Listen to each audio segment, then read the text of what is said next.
Hello, everyone, and welcome to this presentation entitled Curriculum as an Ideologically Contested Arena. In the history of education, curriculum has never been a neutral or settled matter. Instead, it has been shaped by competing ideas, interests, and visions for what schooling should achieve.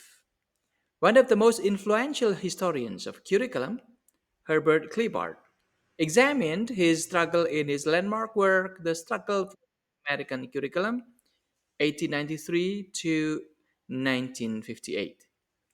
Kliebard identified four major traditions: the humanists, the developmentalists, the social efficiency educators, and the social meliorists. Each of these groups had a distinct philosophy, set of priorities, and vision for education, and the tensions continue to echo in curriculum debates today. In the next 20 minutes or so, we will explore these four traditions, consider how they shaped curriculum development historically, and reflect on their continuing relevance in contemporary education. So, who is Klippard?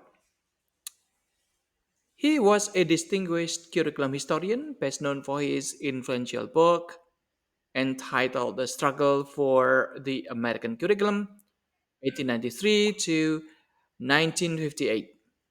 His work asked a central question: whose interests shaped the American school curriculum? Rather than seeing curriculum as the product of a single vision, Klibar argued that it was the outcome of competing forces. He identified four major traditions: the humanists, the developmentalists, the social efficiencies as educators, and social meliorists, each representing different values and goals for schooling.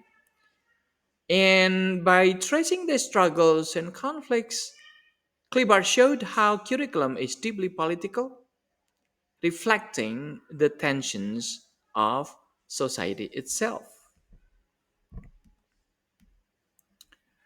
The first tradition is the humanist perspective, rooted in the traditional liberal arts education, and its primary focus is on intellectual training to cultivate the mind and to pass down the Western cultural heritage from one generation to the next.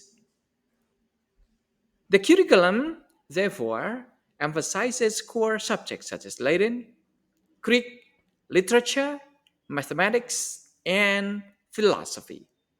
And at the heart of this tradition is the belief that knowledge holds value in and of itself beyond any practical or vocational purpose. So we can see that from humanist to developmentalist, there is a transition here. While the humanists emphasize intellectual training and the preservation of cultural heritage, another group shifted the focus toward the child's own growth and experiences. This was the developmentalist tradition. In this tradition, that's the developmentalist or child centered tradition, it was inspired by the ideas of Jean Jacques Rousseau and John Dewey. This approach emphasizes the natural growth and development of each individual child. Instead of imposing a fixed set of subjects, the curriculum should follow the child's interests and developmental stages. Learning is best achieved through active engagement, learning by doing, whether through project based activities, hands on experiences, or exploration of the world around them. And one of the major proponents was Maria Montessori, who has done a great job making a variety of schools around the world. Now let's get moving to the next part. Unlike the developmentalists who valued freedom and natural exploration, the social efficiency educators were far more concerned with preparing students for specific roles in increasingly industrial and organized society. In this third tradition, that is the social efficiency movement, which grew out of scientific management and vocational ideals. Its central goal was to prepare students for their future roles in society, particularly in the workforce. The curriculum was designed to be practical, efficient, and measurable, emphasizing job related skills, standardized testing, and clear outcomes. At its core, this tradition viewed education as a way to fit the child to the job and ensures that schools serve the needs of an industrialized society. Here we go from the social efficiency to social meliorists. Beyond efficiency and job preparation, another vision emerged, one that saw schools as powerful tools for social reform and justice. And this was the social meliorist tradition. The fourth tradition is called social meliorist perspectives, or others also called social reconstructionists. This saw schools as agents of social reform. Advocates of this view believed that education should not only transmit knowledge, but also address pressing social problems and injustices. The curriculum, therefore, emphasized critical awareness, civic responsibility, and pursuit of equity. For the social meliorists, schooling was about more than individual success. It was about reshaping society for a more democratic and just future. So, in conclusion, together, these four traditions reveal that curriculum has always been shaped by competing interests and values, a struggle that continues to influence education today. These four traditions did not exist in harmony. Instead, they often stood in direct conflict with one another. The humanists clashed with developmentalists as one prioritized tradition and classical knowledge, while the other emphasized child centered education. At the same time, the social efficiency educators and the social meliorists were at odds, one focused on job training and measurable outcomes, while the other pushed for education as a means of social reform. Kliebard's key insight was that the American curriculum was never shaped by a single vision. Rather, it was far and still is the product of these ongoing struggles among competing forces. The influence of these four traditions did not end in the past.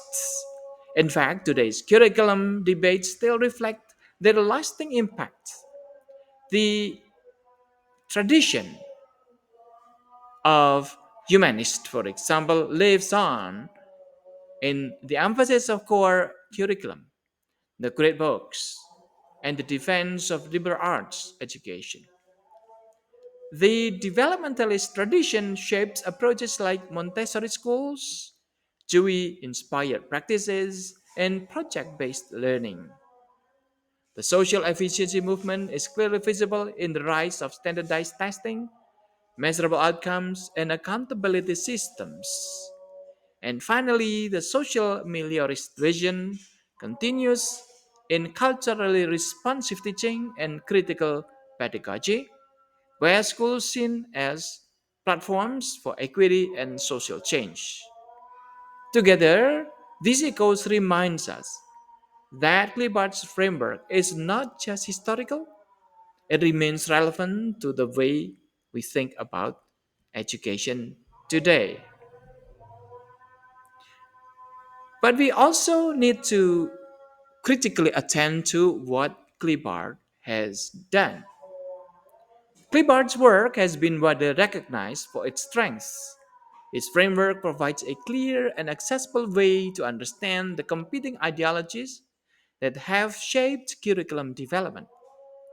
And at the same time, critics argue that he may have oversimplified a very complex reality by reducing it to just four groups, which risks leaving out other important perspectives and nuances. Nevertheless, his historiography remains highly influential and it has shaped the field of curriculum studies not only in the United States but also around the world.